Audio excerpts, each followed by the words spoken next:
ఇవన్నీ ఎలా పగిలిపోయి రాలిపోయాయో చూసారా ఎరోజన్ వల్ల.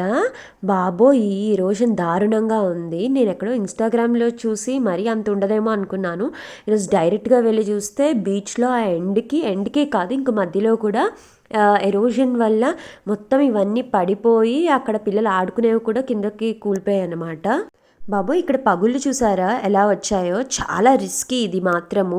అండ్ ఇదేం వైజాగ్లో ఫస్ట్ టైం కాదు, మన బీచ్లో చాలాసార్లు జరిగింది. బట్ ఈసారి అయితే ఇంకొంచెం ఎక్కువే జరిగిందని చెప్పుకోవచ్చు. యాక్చువల్గా ఎరోజన్ కంట్రోల్ చేయడానికి ఏదో ఒకటి చెయ్యాలి.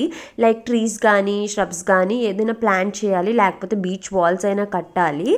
ఏదోటి చేయకపోతే మాత్రం ఇంకా చాలా రిస్కీ అనే చెప్పుకోవాలి. ఎందుకంటే ఇలా మీరు చూస్తే వాటర్ కూడా ఇంకా ముందుకు వచ్చేసింది. ఆ అరుగు మీద కూర్చుని చక్క టీయో కాఫీయో తాగేవాళ్ళము, చూస్తే ఇప్పుడు అరుగే లేదు. వర్షం సంగతి ఏమో గానీ ఈ తుఫాన్ వల్ల చలి అయితే మాత్రం బీభత్సంగా చంపేస్తుంది. వీడియో నచ్చితే please like, share and subscribe. Bye.